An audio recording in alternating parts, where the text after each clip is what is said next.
Shalom Bapak Ibu sekalian. Shalom. Apa kabarnya? Luar biasa. Luar biasa ya Bapak Ibu sekalian. Bapak Ibu sekalian, sebelumnya izinkan saya sedikit bercerita ya Bapak Ibu sekalian.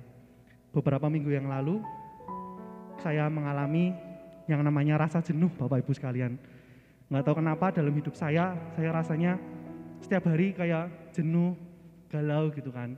Nggak tahu kayaknya harus ngapain gitu ya. Dan saya mencoba berbagai macam hal gitu kan. Saya mencoba mencari kesenangan di dunia ini gitu kan. Mungkin dengan saya belanja gitu ya, shopping gitu kan.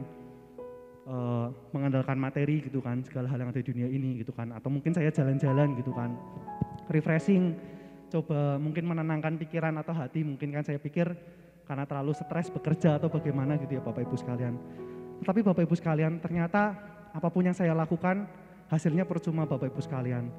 Setelah saya mungkin jalan-jalan, setelah saya refreshing, akhirnya rasa jenuh itu datang lagi Bapak Ibu sekalian. Jadi rasa bahagianya, rasa senangnya itu hanya sementara saja Bapak Ibu sekalian. Tapi di satu titik saya sadar Bapak Ibu sekalian, saya salah menaruh pengharapan saya dalam hidup saya gitu ya. Saya salah menaruh sumber sukacita saya bukan pada Tuhan Yesus Kristus, tetapi saya menaruh sumber sukacita saya kepada hal-hal yang duniawi gitu ya. Saya belanja, saya mungkin jalan-jalan, saya apapun yang saya bisa lakukan, saya lakukan gitu kan Bapak Ibu sekalian. Tetapi ternyata saya sadar bahwa sumber sukacita kita yang sebenarnya, yang sejati adalah Tuhan Yesus Kristus Bapak Ibu sekalian. Jadi kalau saat-saat ini kita mengalami hal yang sama, mungkin Bapak Ibu ada yang mengalami jenuh, capek, atau mungkin galau Bapak Ibu sekalian. Saya mau mengajak pagi hari ini, kita mau sama-sama kembali Bapak Ibu sekalian. Kita arahkan hati kita arahkan pikiran kita fokus sama Tuhan Yesus Kristus. Karena dialah sumber pengharapan kita dan sumber sukacita kita.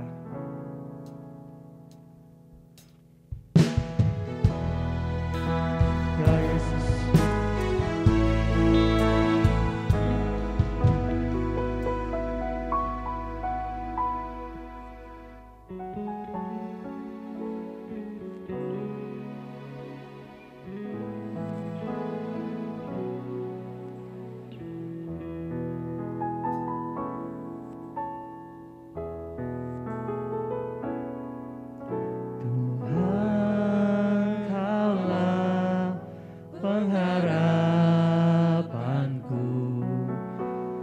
Percaya hanya kepadamu,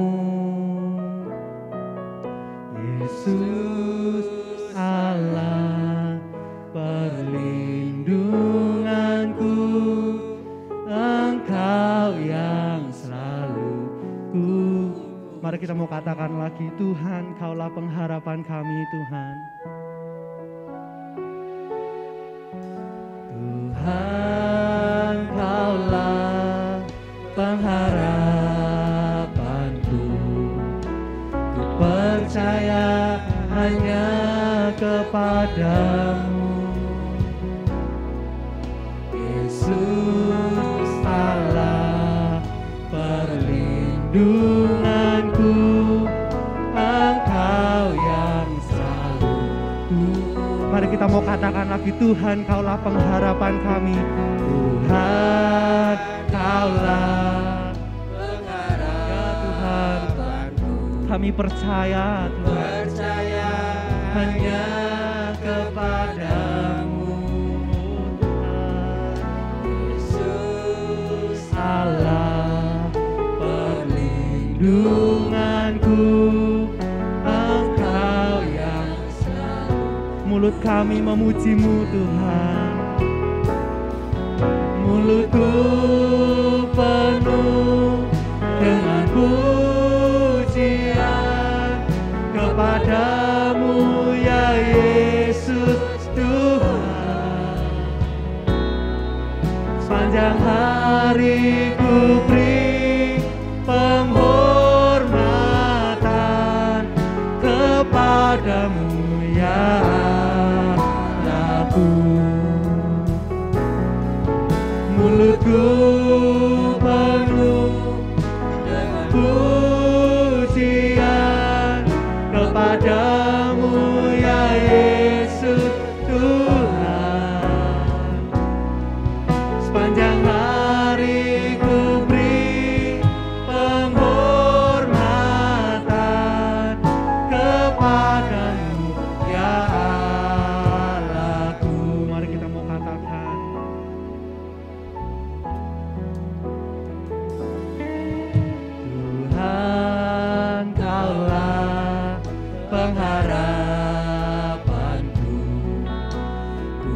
percaya hanya kepadamu,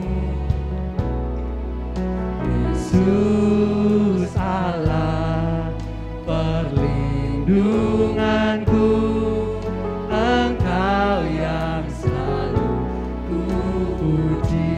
Katakan, Tuhan Kaulah pengharapanku, ku percaya hanya kepadamu, Yesus Allah perlindunganku, Yesus Allah perlindunganku, Engkau yang selalu ku puji. Mari kita mau angkat tangan kita, katakan, mulutku penuh dengan pujian kepadamu ya Yesus Tuhan.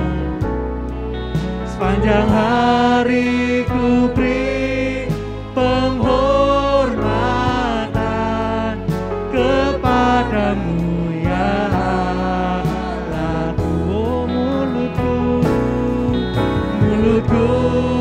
penuh dengan pujian kepadamu ya Yesus Tuhan.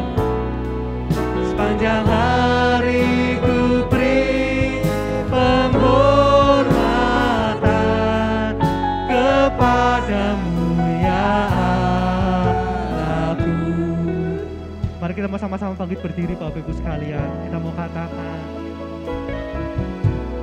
Tuhan Kaulah pengharapanku, ku percaya hanya Tuhan kepadamu, Yesus Allah sukacitaku, Yesus Allah sukacitaku,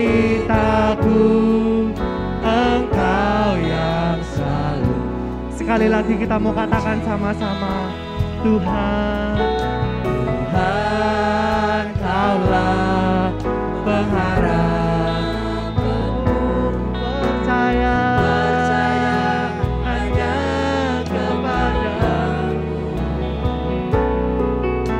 Yesus Allah sukacitaku, Engkau yang selalu. Ya, mulut kami penuh dengan pujian Tuhan. Penuh dengan pujian kepadamu ya Yesus Tuhan. Sepanjang hari ku beri penghormatan kepadamu ya. Oh, mulutku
pujian kita buat Tuhan kita. Kita mau berikan sorak-sorai kita buat Allah kita. Yes Tuhan, haleluya, haleluya, haleluya, haleluya, haleluya. Ya Tuhan, Kau yang ditinggikan, Kau yang diagungkan Tuhan. Yes, yes, yes, yes, haleluya, haleluya, haleluya, haleluya, haleluya, haleluya Tuhan. Terima kasih Tuhan. Terima kasih Yesus. Saat ini kami disadarkan Tuhan, kalau sumber pengharapan kami, sumber sukacita kami, hanya Engkau Tuhan. Dan saat ini kami mau arahkan hati kami mau arahkan hidup kami hanya kepadamu Tuhan. Hanya kepadamu Tuhan. Di dalam nama Tuhan Yesus Kristus Tuhan, kami mau singkirkan Tuhan segala fokus-fokus kami yang lain Tuhan. Kami fokus hanya kepadamu Tuhan. Di dalam nama Tuhan Yesus Kristus, biarlah setiap kami Tuhan, anak-anakmu, jemaatmu, baik kami yang beribadah di tempat ini maupun yang beribadah secara online, biarlah hidup kami senantiasa menyenangkan hatimu Bapa. Terima kasih, kami serahkan semuanya ke dalam tangan kuasa-Mu, jalannya ibadah kami dari awal, pertengahan hingga akhirnya Tuhan. Tuhan yang memberkati, Tuhan yang mengurapi, Tuhan yang hadir di tengah-tengah kami. Di dalam nama Tuhan Yesus Kristus, setiap kita yang siap memuji Tuhan, kita mau sama-sama katakan, amin. Sekali lagi berikan sorak-sorai yang meriah buat Tuhan kita, haleluya. Sekali lagi, shalom Bapak Ibu sekalian, apa kabarnya? Luar biasa ya Bapak Ibu sekalian.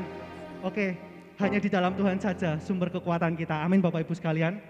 Hanya di dalam Tuhan saja kita saja sumber sukacita kita dan sumber pengharapan kita.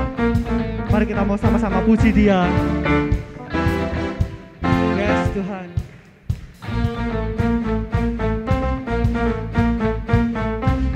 Katakan dalammu ku temukan sukacita. Dunia takkan sanggup ku berikan, segala bebanku pun digantikan selama ku ada di dalammu. Kaulah sukacita, pengharapan dan kehidupan. Kau beri kekuatan. Haleluya, haleluya. Kaulah sukacita, pengharapan dan kehidupan. Kau beri kekuatan.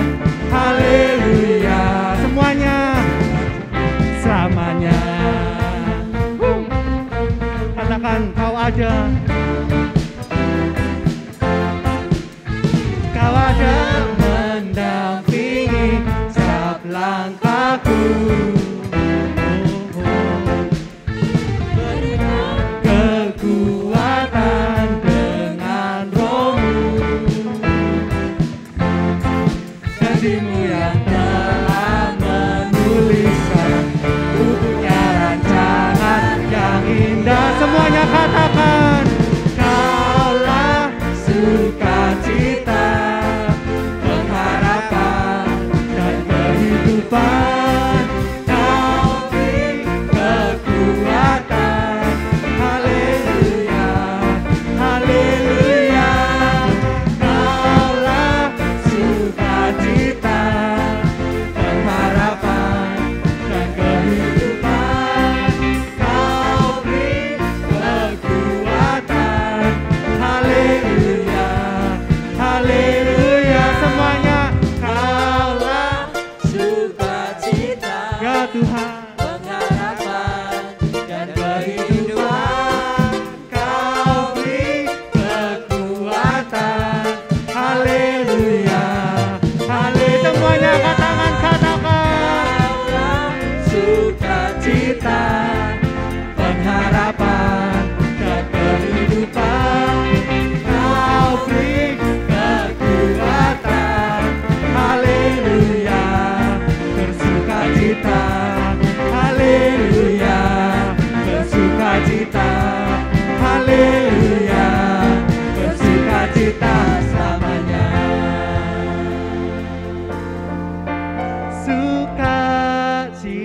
sukacitamu Kau berikan bagiku dan damai dalam hatiku.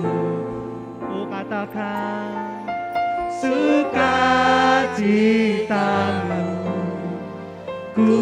Ya Tuhan, kami menari bersama-sama bagimu Tuhan. Nikmati anugerah-Mu. Katakan sukacitamu, sukacitamu Kau berikan bagiku dan damai dalam hatiku. Sukacitamu ku menari bagimu dan nikmati. Mari kita mau sama-sama menari buat Tuhan. Oh, sukacitamu Kau berikan bagiku dan damai dalam hatiku. Sukacitamu ku menari bagimu dan nikmati. Yo Tuhan, Kaulah sukacita kami. Sukacitamu Kau berikan bagiku dan damai dalam hatiku.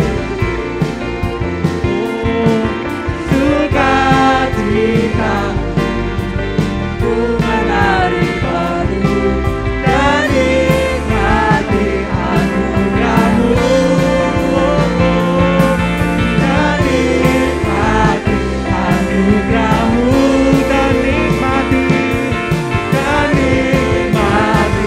anugerah-Mu selama-lamanya. Yes Tuhan, kami mau terima sukacita yang daripada-Mu Tuhan. Kami terima Tuhan, kami terima di dalam nama Tuhan Yesus Kristus. Ya, kita mau berikan sorak-sorai sekali lagi yang meriah buat Tuhan kita. Haleluya, haleluya. Saya persilakan Bapak Ibu sekalian, boleh kembali duduk. Kami mau mencari wajah-Mu Tuhan. Kami mau kejar hadir-Mu Tuhan. Karena hanya Engkaulah sumber kami Tuhan.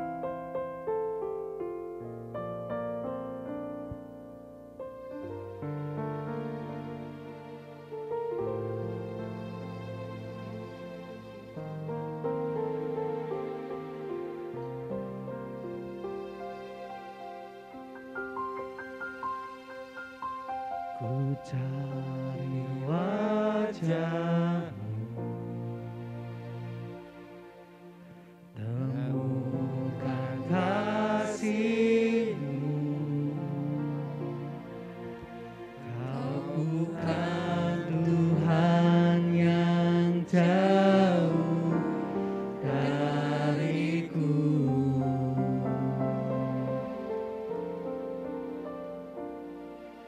Ku panggil nama-Mu, ku dengar jawab-Mu. Kau Tuhan yang selalu dengar seruan hatiku.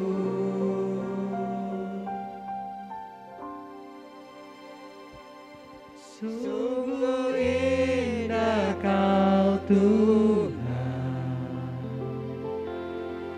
penuh kasih dan sayang. Kau tempat penghiburan bagi setiap hati yang terluka. Sungguh indah Kau Tuhan, menara perlindungan. Kau sumber kekuatan bagi semua orang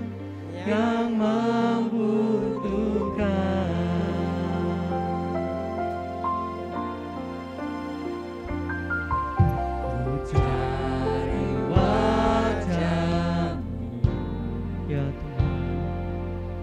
Temukan kasih, Terima kasih Tuhan buat kasih-Mu atas kami Tuhan. Kau bukan Tuhan Ya, yang jauh. kami tahu Engkau selalu ada bersama dengan kami Tuhan.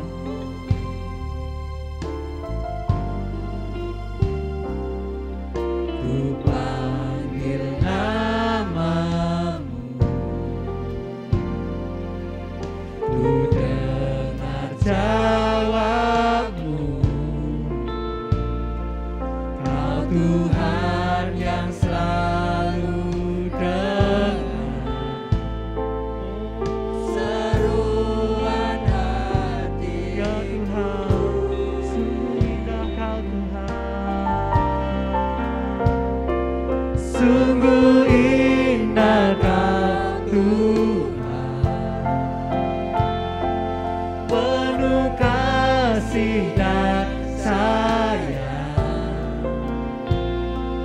Kau tempat penghiburan bagi setiap hati yang terluka. Sungguh indah Kau Tuhan, menara perlindungan. Kau sumber kekuatan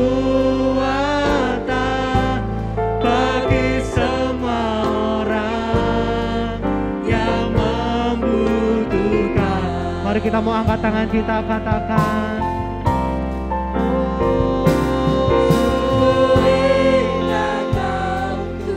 Sungguh indah Kau Tuhan, Penuh kasih dan sayang. ya Tuhan, Kau tempat penghiburan bagi setiap hati yang terluka. Sungguh indah Kau Tuhan, menara perlindungan.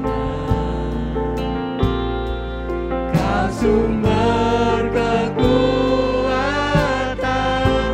bagi semua orang yang membutuhkan.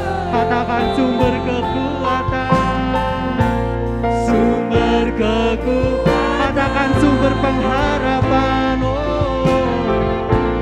sumber pengharapan, sumber penghiburan, sumber penghiburan, sumber kekuatan, sumber kekuatan bagi semua orang yang membutuhkan. ya Tuhan. Terima kasih Tuhan, kami sudah menerima segala sesuatu yang baik daripada-Mu Tuhan, dan kami juga mau menerima berkat firman-Mu di dalam nama Tuhan Yesus Kristus. Haleluya, amin. Shalom Bapak Ibu, shalom semuanya. Puji Tuhan, kita kembali ada di rumah Tuhan. 10 bulan tahun ini sudah berlalu.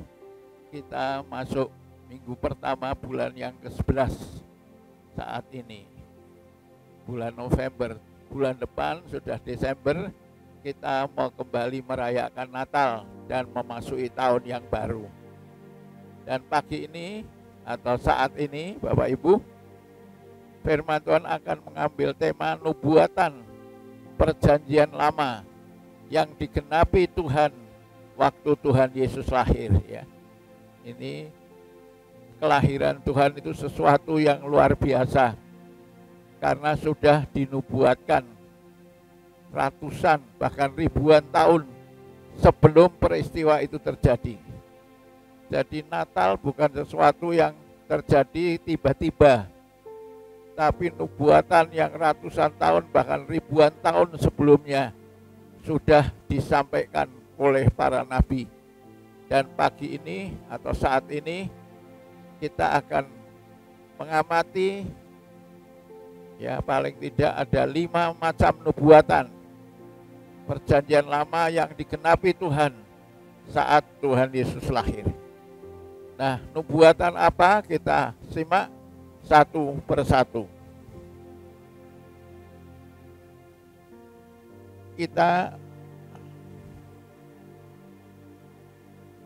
Nubuatan yang pertama dinubuatkan bahwa Tuhan Yesus akan lahir di Bethlehem. Jadi lahir di Bethlehem itu bukan kebetulan kok sampainya di Bethlehem, atau karena sesuatu hal tidak bisa ke kota lain hanya sampai di Bethlehem, tapi sudah dinubuatkan ya oleh Nabi Mika. Nah, Nabi Mika ini hidup pada tahun 720 sampai 730-an sebelum Masehi. Jadi 730 atau 740 sebelum peristiwa itu terjadi, Mika, seorang nabi Perjanjian Lama, menuliskan seperti ini. Ya, ini ditulis oleh Mika 700 tahun lebih sebelum Natal. Mika menubuatkan, tetapi engkau, hai Bethlehem Efrata, jelas ditulis Bethlehem Efrata, hai yang terkecil di antara kaum Yehuda, daripadamu akan bangkit bagiku seorang yang akan memerintah Israel.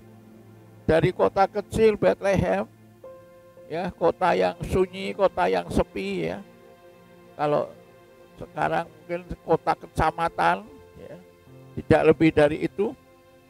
Bethlehem Efrata, karena di situ di dekat Bethlehem ada padang Efrata, di mana berita kelahiran Tuhan diberitakan oleh para malaikat di padang Efrata adalah kota yang terkecil di antara kaum Yehuda.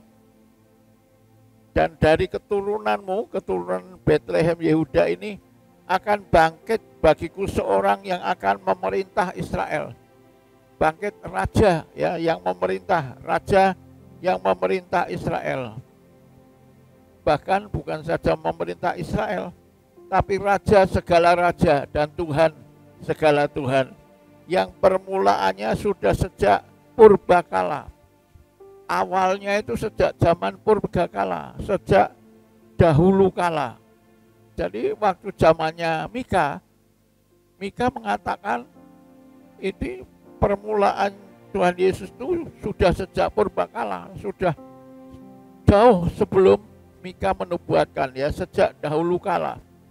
Jadi ribuan tahun sebelumnya itu Mika sudah mengatakan keberadaan Tuhan Yesus itu sejak purbakala, sejak dahulu kala, ya. Sudah sejak zamannya Mika itu sudah purbakala, ya. Dahulu kala itu sudah ada Tuhan Yesus yang akan lahir di Bethlehem Efrata ini. Ini nubuatan dari Mika pada tahun 730-an. Lalu Lukas pasal 2 ayat 4 menuliskan demikian. Demikian juga Yusuf pergi dari kota Nazaret di Galilea ke Yudea, ke kota Daud yang bernama Bethlehem, karena ia berasal dari keluarga dan keturunan Daud. 5. Supaya didaftarkan bersama-sama dengan Maria, tunangannya yang sedang mengandung. 6.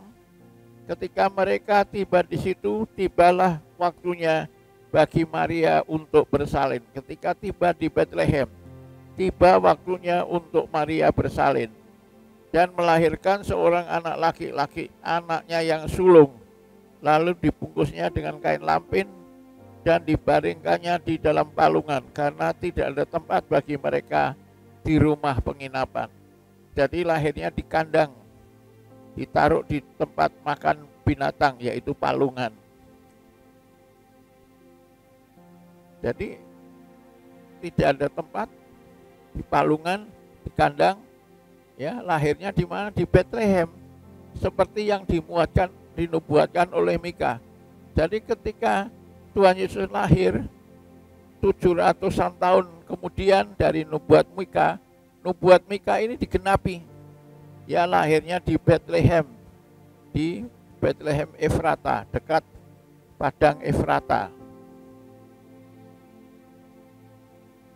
Itu yang pertama ya. Jadi nubuat ini 700 tahun kemudian digenapi oleh Tuhan sesuai dengan janjinya. Nubuat yang kedua, Tuhan Yesus akan lahir dari seorang anak darah. Ini juga dinubuatkan oleh Nabi Yesaya ya. Ini Nabi Yesaya hidup juga sekitar 725 tahun sebelum Tuhan Yesus lahir. Sebab itu firman-Nya, ya Tuhan sendirilah yang akan memberikan kepadamu suatu pertanda. Sesungguhnya seorang perempuan muda mengandung dan akan melahirkan seorang anak laki-laki, dan dia akan menamakan dia Immanuel, yaitu Tuhan Yesus yang lahir di kandang Bethlehem tadi namanya Immanuel, lahir dari seorang perempuan muda atau seorang anak darah. Ya, ini nubuat Yesaya 725 tahun sebelum Maria melahirkan Immanuel.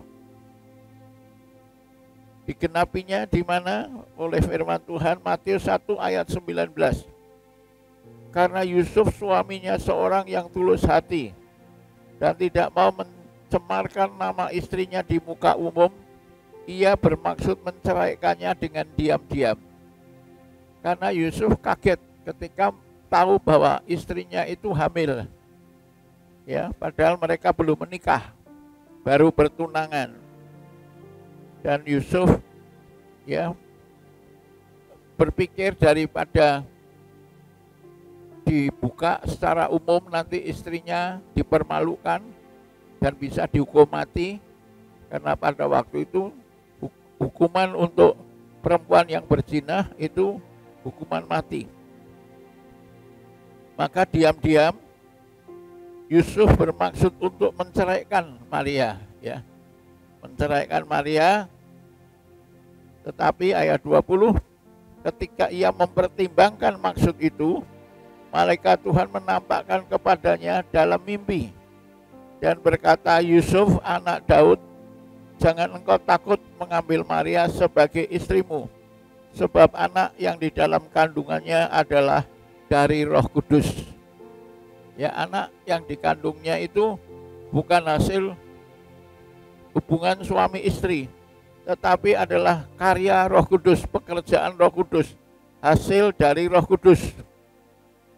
Ia akan melahirkan seorang anak laki-laki dan engkau akan menamakan dia Yesus, karena dialah yang akan menyelamatkan umatnya menjadi juru selamat dari dosa-dosa mereka. Jadi Yusuf diberitahu oleh malaikat supaya tidak usah khawatir, tidak usah takut ya, mengambil Maria sebagai istrinya, karena dia hamil bukan karena perbuatan yang tercela, tapi dia hamil karena karya Roh Kudus, pekerjaan Roh Kudus di dalam kehidupannya. Hal itu terjadi supaya genaplah yang difirmankan oleh Nabi.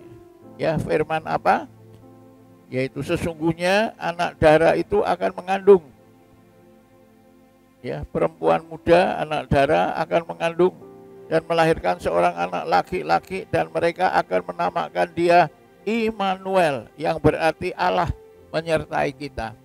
Jadi kelahiran Tuhan Yesus melalui kehamilannya Maria itu adalah penggenapan dari janji Tuhan atau nubuatan Tuhan yang diberikan oleh Nabi Yesaya 700 tahun sebelumnya, bahwa Maria anak darah perempuan muda itu akan mengandung dan melahirkan seorang anak laki-laki dan akan diberi nama Immanuel, yang berarti Allah beserta kita. Ya, ini luar biasa. Janji Tuhan yang sudah 700-an tahun menjadi kenyataan dan ditulis untuk menggenapi firman Tuhan. Nubuat itu menjadi kenyataan sesuai dengan firman tadi ya, supaya genaplah yang difirmankan Tuhan oleh Nabi, dalam hal ini Nabi Yesaya. Firman Allah digenapi, dia lahir di Bethlehem dan juga dia lahir dari seorang anak darah atau Ya, seorang perawan. Lalu yang ketiga, Tuhan Yesus akan lahir dari keturunan Daud. Nubuat firman Allah akan lahir dari keturunan Daud. Ya. Mazmur 89 ayat 4.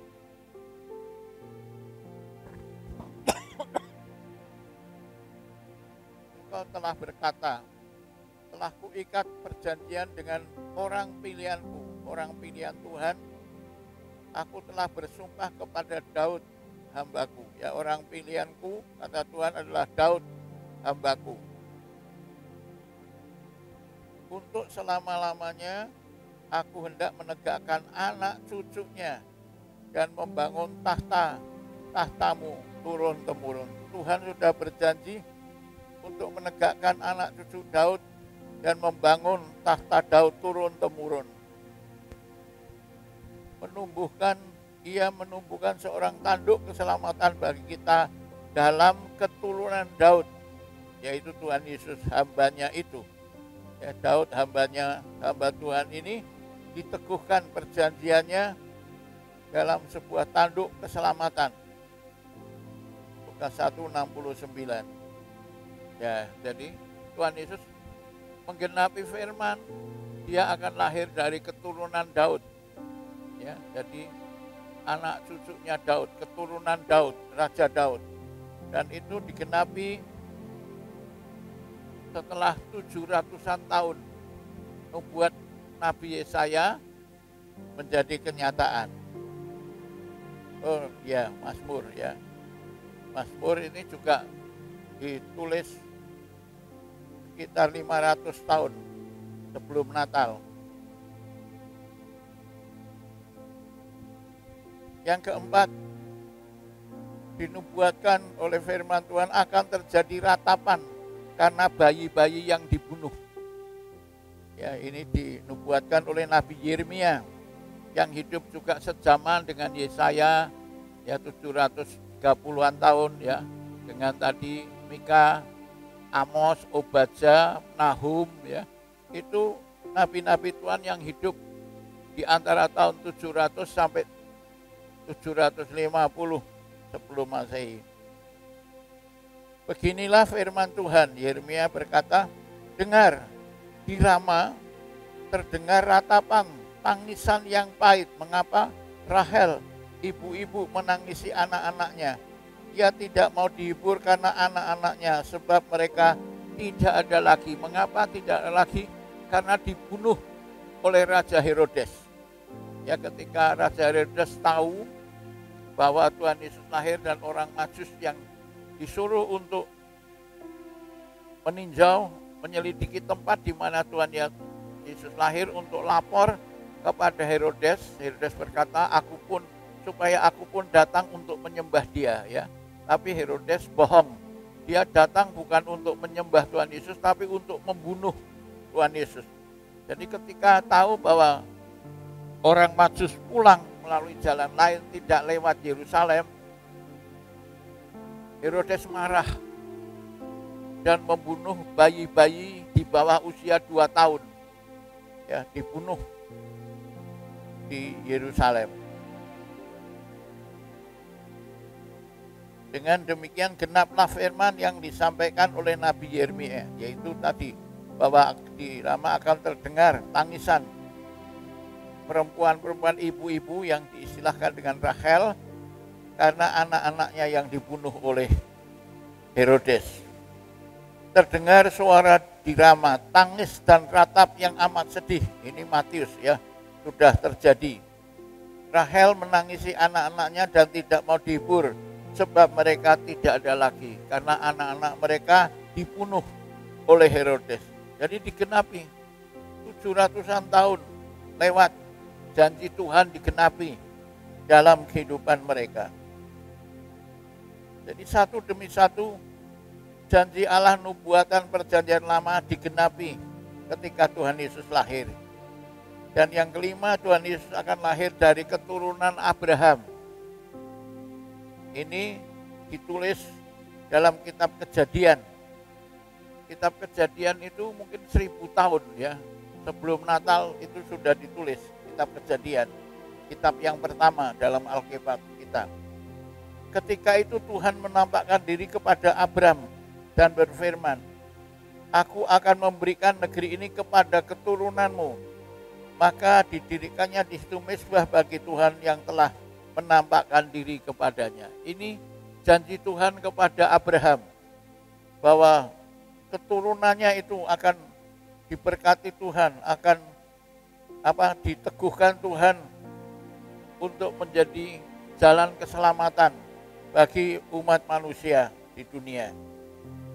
Galatia 3 ayat 16, adapun kepada Abraham diucapkan segala janji itu dan kepada keturunannya, tidak dikatakan kepada keturunan-keturunannya, seolah-olah dimaksud banyak orang, tetapi hanya satu orang, dan kepada keturunanmu, yaitu Kristus, yang dilahirkan melalui keturunan Abraham.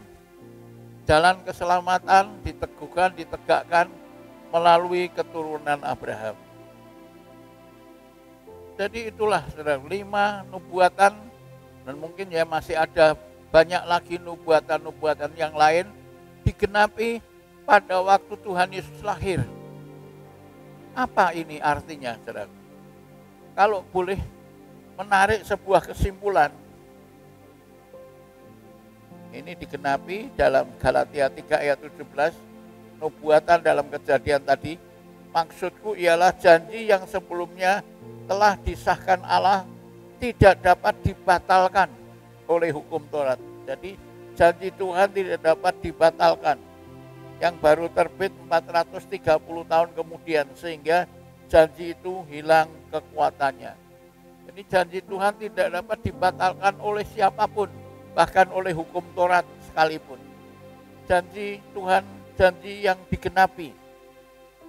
Ribuan tahun berlalu, Tuhan tidak lupa akan janjinya. Dia genapi janjinya. Seperti yang dijanjikannya kepada nenek moyang kita, kepada Abraham dan keturunannya untuk selama-lamanya. Jadi Lukas 1 ayat 55 ini menekankan bahwa janji itu digenapi. Janji Tuhan kepada nenek moyang kita, yaitu kepada Abraham dan keturunannya, digenapi, ya. Telah terjadi untuk selama-lamanya. Jadi sekali lagi, kesimpulan apa yang kita bisa petik dari peristiwa penggenapan janji-janji Tuhan? Kalau ada satu kesimpulan yang pasti, ialah janji Allah, janji Tuhan adalah janji yang pasti. Semua yang difirmankannya lambat atau cepat pasti digenapi. Ya, pasti digenapi. Nah, tidak seperti janji manusia, saudaraku, ya. Janji manusia kan seringkali dibilang esok dele, sore tempe, ya. Janji manusia sering mencela-mencele, ya. Jadi lain dengan janjinya Tuhan. Tuhan kalau berkata ya, ya, tidak, saudaraku. Ya. Nah, satu kesaksian singkat. Beberapa tahun yang lalu ada pendeta dari Amerika, KKR di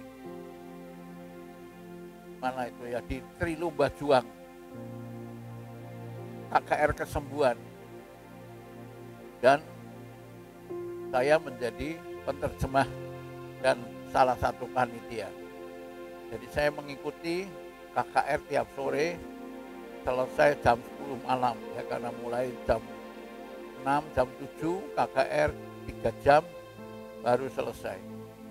Itu diberkati Tuhan luar biasa, saudaraku. Saya mendampingi dia makan malam.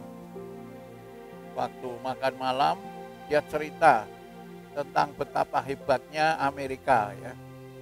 Ya, saya waktu itu belum pernah ke Amerika, jadi ya saya yes saja, ya. Dia cerita tentang mobil-mobil yang besar-besar, ya, di Amerika, Cadillac, Ford, ya, Chevrolet, ya, macam-macam, ya.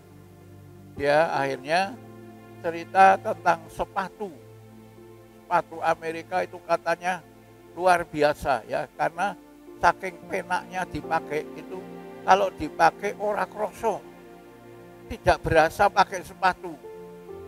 Ya jujur aja saya belum pernah waktu itu pakai sepatu Amerika ya.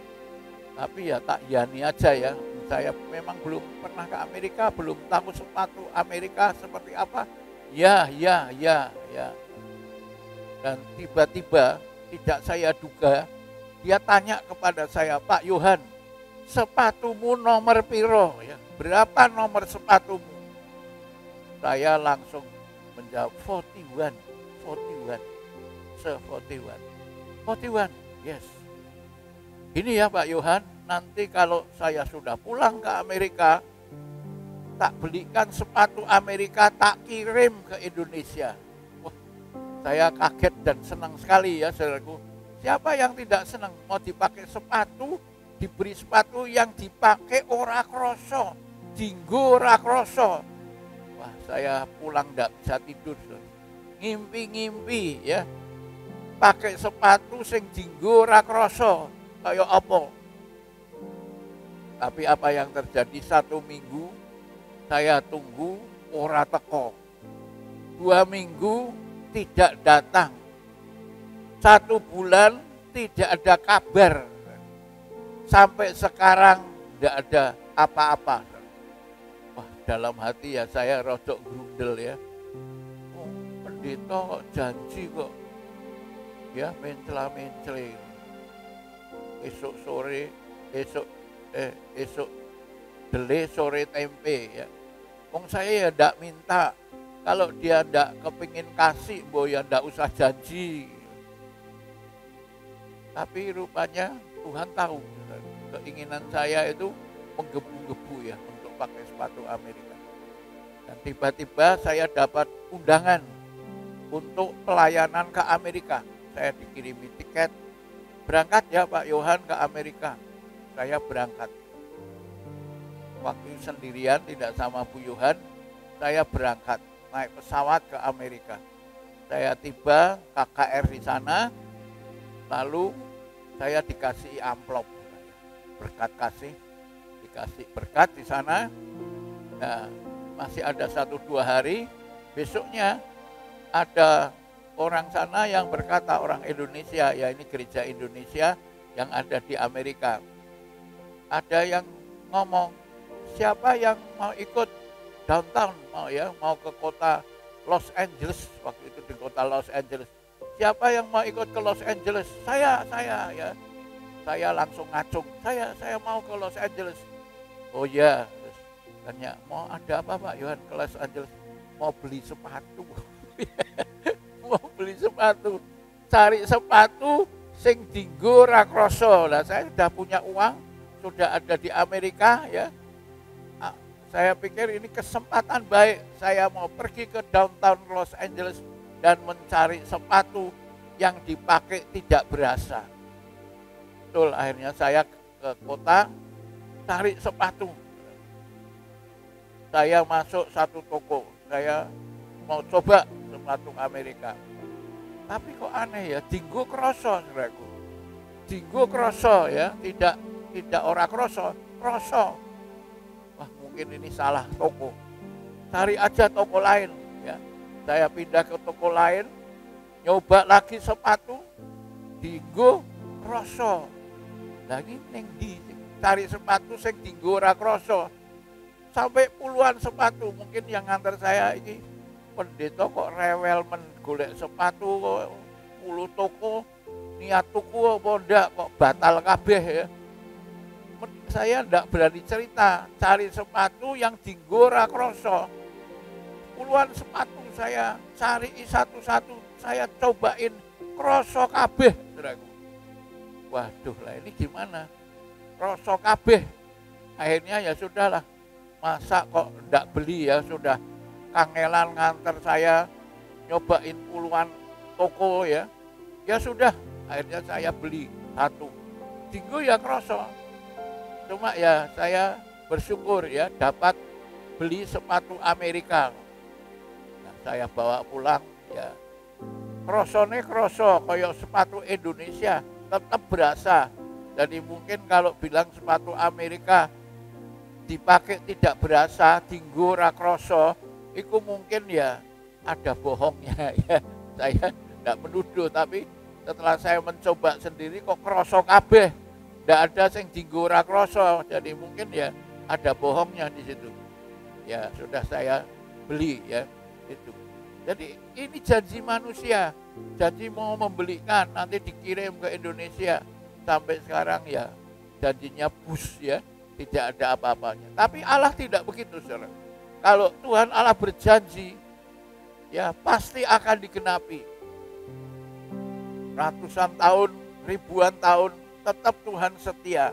Dia tidak pernah ingkar akan janji, lambat atau cepat, ya akan digenapi. Ya saya mau minta pemusik dan pemuji untuk siap. Kita mau nyanyi lagu lama ya, biar bumi akan berlalu, biar bulan tak percaya lagi. Tapi sebelum kita nyanyi, ada dua janji yang juga akan digenapi. Ya, ini ada dua janji yang belum digenapi, tapi saya percaya akan digenapi pada waktunya kepada saudara dan saya. Apa janji Tuhan? Yang pertama, Tuhan Yesus berjanji akan datang kembali. Ya, Yohanes 14 ayat 3. Tuhan Yesus berjanji akan datang kembali. Dan apabila aku telah pergi ke situ dan telah menyediakan tempat bagimu, Tuhan Yesus berkata, aku akan datang kembali dan membawa kamu ke tempatku, supaya di tempat di mana aku berada, kamu pun berada. Nah, jadi jangan lupa, Tuhan pernah berjanji, dia naik ke surga, menyediakan tempat bagi kita di surga, dan setelah selesai dia akan datang kembali. Setelah menyediakan tempat bagimu, aku akan datang kembali. Jadi saat ini Tuhan Yesus di surga menyediakan rumah Bapa untuk kita semua. Dan kalau rumah itu sudah selesai, Tuhan Yesus berjanji, aku akan datang kembali. Tuhan akan menjemput kita untuk naik ke awan-awan dan masuk ke dalam kerajaan surga. Ya. Jadi anak-anak Tuhan, kalau tiba waktunya Tuhan Yesus datang kembali, kita yang setia, yang belum meninggal dunia, itu akan diangkat ke awan-awan yang namanya rapture, ya. Rapture, pengangkatan. Kita harus setia menantikan kedatangan Tuhan, supaya bila dia datang, kita tidak ketinggalan, tapi terangkat naik ke surga. Tidak semua orang Kristen akan terangkat, saudaraku. Hanya anak-anak Tuhan yang setia dan menantikan kedatangan Tuhan yang kedua kalinya, kita tidak akan mengalami kematian. Ya, tidak akan mengalami kematian.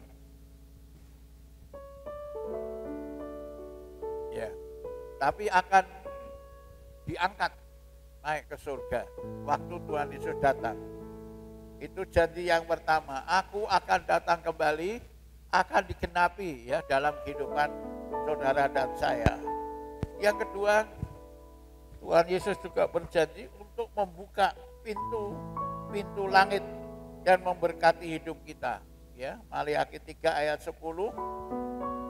Bawalah olehmu akan segala perpuluhanmu ke dalam perbendaharaan rumahku, supaya adalah makanan dalam rumahku.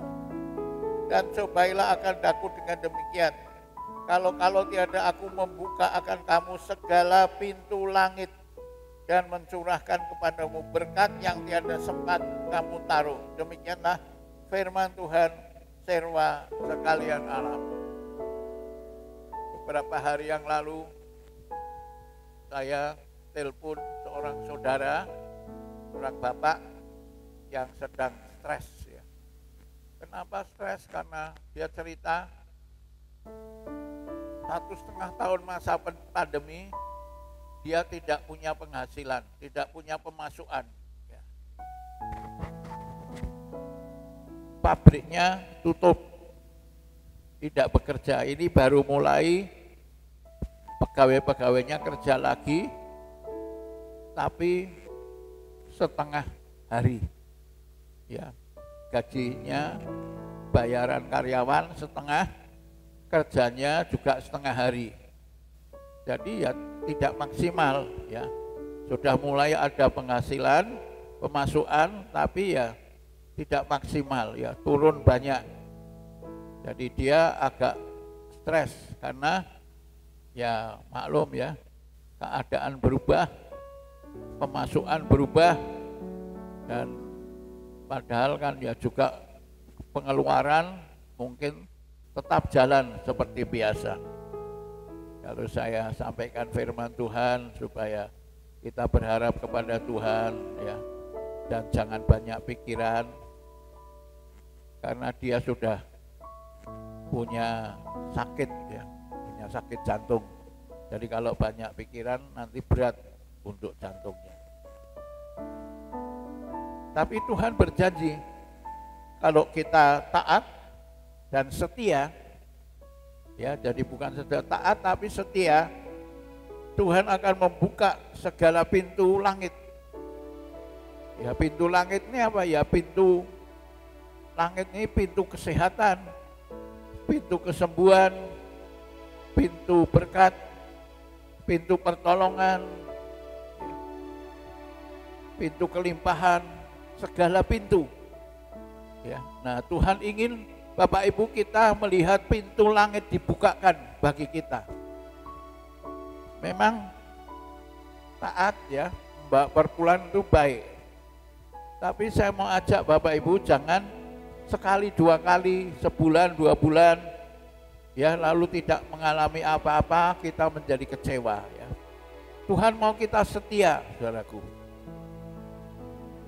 Kalau boleh saya bersaksi, saudaraku, dulu saya di Satya Wacana, ya diajar Tuhan untuk taat dan setia, membawa perpuluhan. Waktu itu saya tidak punya apa-apa, saya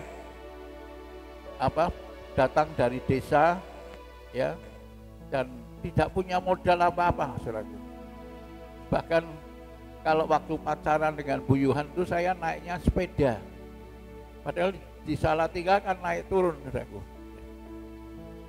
Ada juga ya pemuda-pemuda lain yang mendekati, yang punya sepeda motor dan sebagainya. Tapi untungnya Bu Yohan ini bukan cewek matre ya.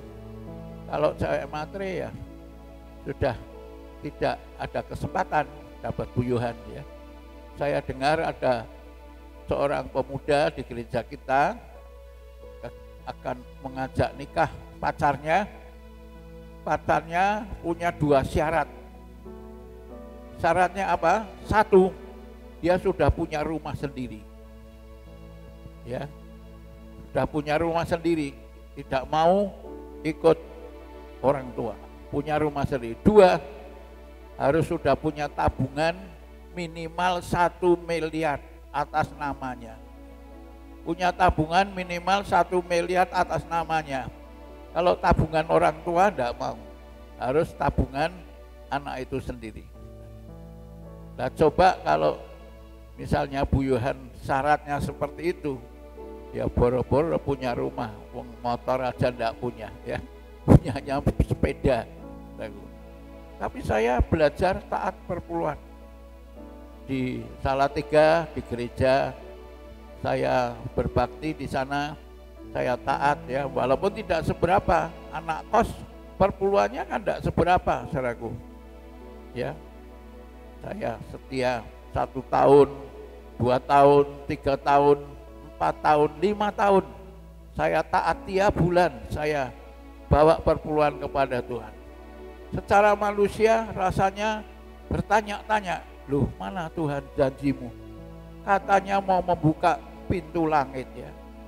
Kok nutup terus pintu neur, kapan bukanya?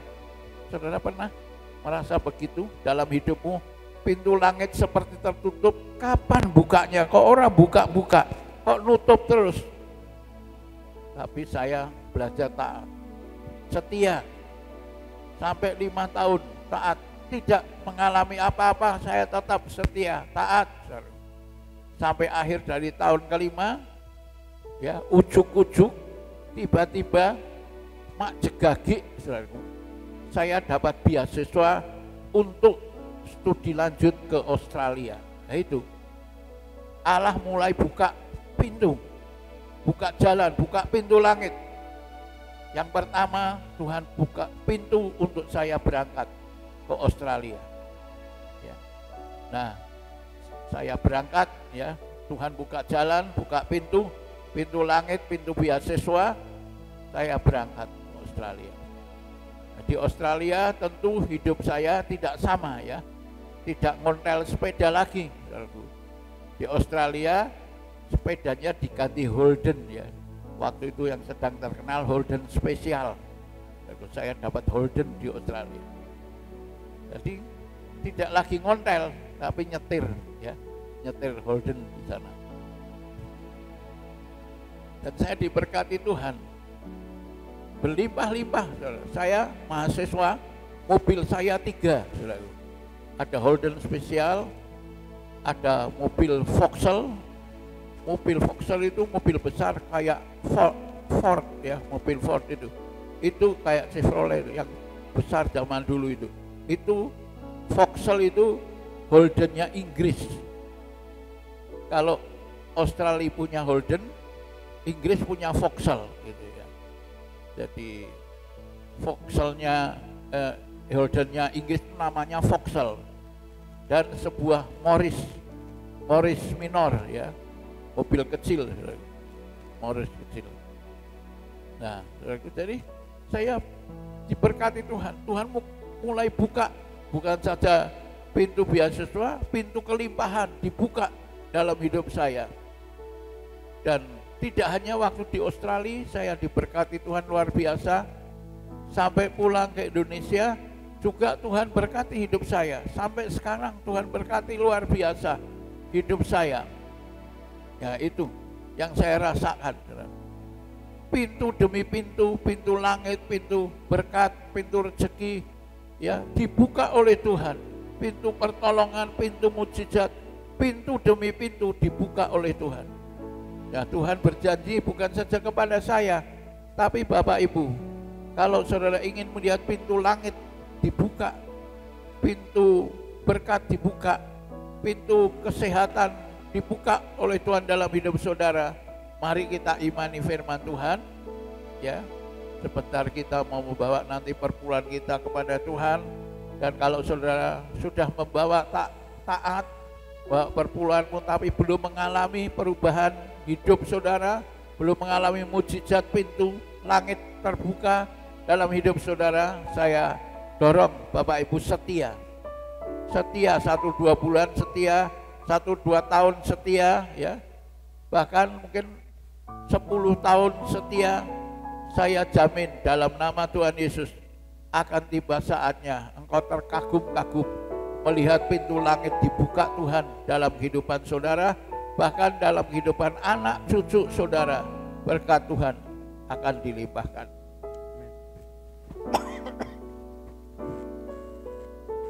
Ya, kita angkat pujian ini. Biar bumi akan berlalu, ya.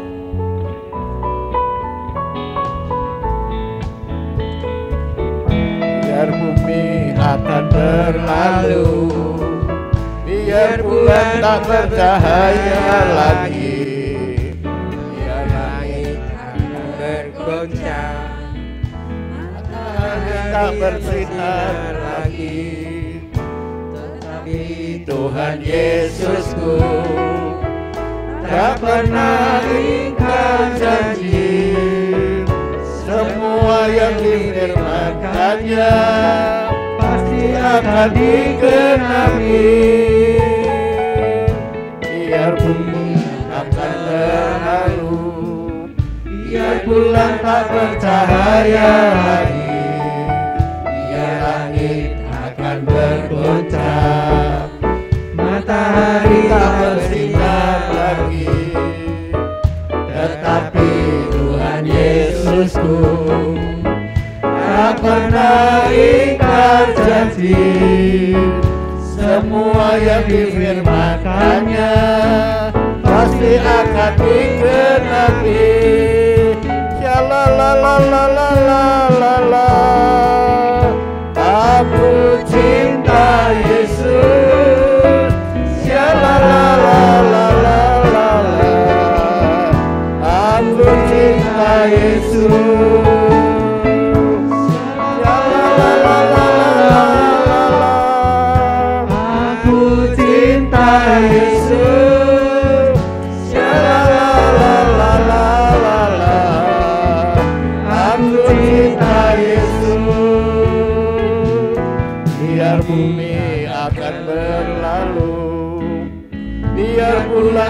bercahaya lagi, biar langit akan bergoncang, matahari tak bersinar lagi, tetapi Tuhan Yesusku tak pernah ingkar janji. Semua yang difirmankannya pasti akan digenapi. Biar bumi akan berlalu, biar bulan tak bercahaya lagi, biar langit akan bergoncang, matahari tak bersinar lagi, tetapi Tuhan Yesusku tak pernah ingkar janji. Semua yang difirmankannya pasti akan digenapi. Shalalalalala, aku cinta Yesus. Shalalalalala, aku cinta Yesus.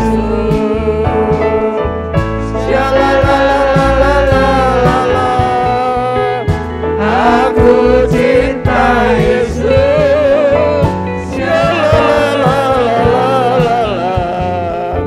Aku cinta Yesus.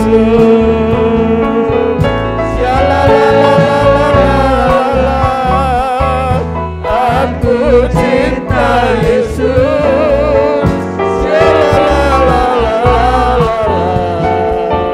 Aku cinta Yesus. Aku cinta Yesus. Aku cinta Yesus. Sungguh Tuhan, kami mau mencintai Engkau dan mengasihi Engkau, karena Engkau Allah yang tidak pernah ingkar akan janji-Mu. Engkau genapi semua janji-janji-Mu yang pernah Engkau tulis di dalam firman-Mu ya Tuhan.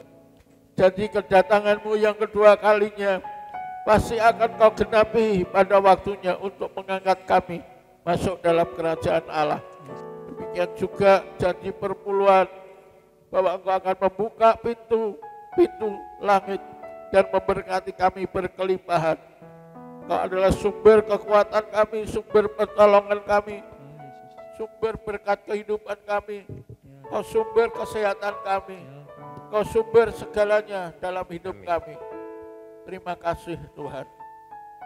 Memberkati anak-anak-Mu pada pagi hari ini yang mau belajar taat, berpuluhan dan setia Tuhan.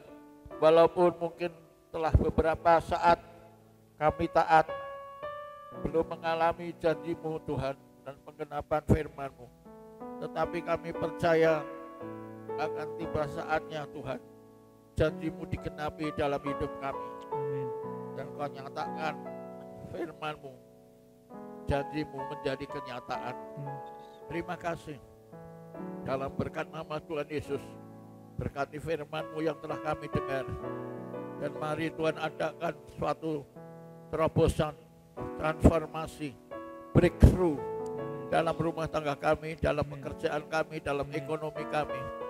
Supaya kami menyadari betapa besarnya potensi yang sediakan bagi kami untuk kami lakukan dan kami alami hal-hal yang ajaib, yang luar biasa, yang tidak pernah terbayangkan, yang tidak pernah kami impikan sekalipun. Kau jadikan kenyataan dalam hidup ini. Terima kasih Tuhan, memberkati setiap perpuluhan yang dibawa oleh anak-anak pada pagi hari ini. Dan dalam nama Tuhan Yesus menjadi kenyataan dalam hidup jemaat-Mu di GBI Semarang Indah ini.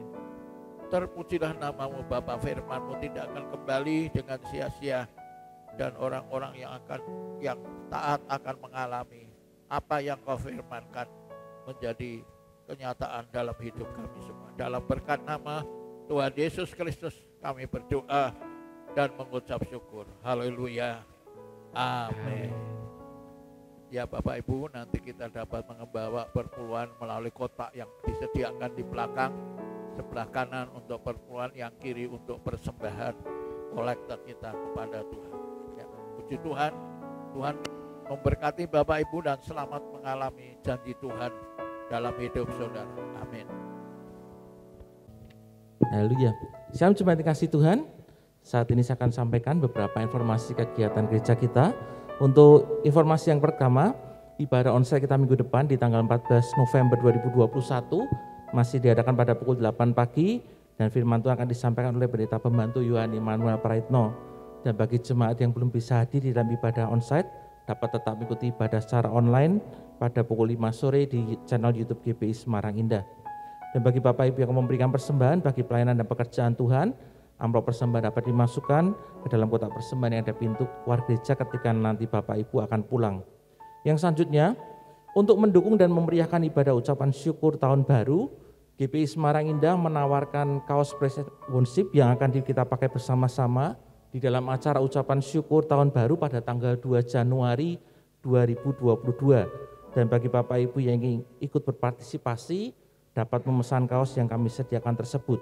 Dan untuk info lebih lanjut dapat dilihat pada poster yang ada di bagian kanan dan kiri di belakang Bapak Ibu saudara sekalian. Dan penawaran yang kami berikan adalah bersifat sukarela, dan apabila Bapak Ibu tidak memakai seragam tersebut, Bapak Ibu bisa tetap hadir di dalam ibadah ucapan syukur pada tanggal 2 Januari 2022. Kembali kami mengingatkan kepada Bapak Ibu saudara sekalian untuk tetap menjalankan protokol 5M, yaitu memakai masker, menjaga jarak, mencuci tangan dan menghindari kerumunan serta mengurangi mobilitas karena pandemi belum usai. Dan kami menghimbau kepada Bapak Ibu saudara sekalian, setelah menerima doa berkat, Bapak Ibu bisa segera pulang ke rumah masing-masing guna mencegah terjadinya kerumunan. Tuhan memberkati. Dan mari kita akan mengakhiri ibadah kita hari ini dengan menerima doa berkat. Saya mengundang Bapak bisa bangkit berdiri bersama-sama. Terima kasih Tuhan buat setiap janji dan anugerah Tuhan di dalam kehidupan kami. Kami percaya kami punya Tuhan yang tidak pernah lupakan janjinya, dan Tuhan yang sanggup mengenapi janjinya di dalam kehidupan kami. Dan hari ini Tuhan, kami pegang firman-Mu dengan iman dan percaya bahwa apa yang Kau janjikan dan Kau firmankan itu boleh terjadi di dalam kehidupan kami semua. Sidang jemaat dikasih Tuhan, pada akhir ibadah saat ini, angkatlah kedua tanganmu kepada Tuhan, pulanglah dan terimakan berkat dari Tuhan kita Yesus Kristus. Diberkatilah dengan kesehatan yang baik, diberkatilah keluarga dan rumah tanggamu, diberkatilah usaha dan pekerjaanmu, dan diberkatilah segala hasil pekerjaan tanganmu, karena Tuhan yang menyertai engkau. Tuhan akan memberkati dan melindungi engkau. Tuhan menyinari engkau dengan wajahnya dan memberikan kepadamu kasih karunia-Nya. Tuhan mengadakan wajahnya kepadamu dan memberikan kepadamu damai sejahtera.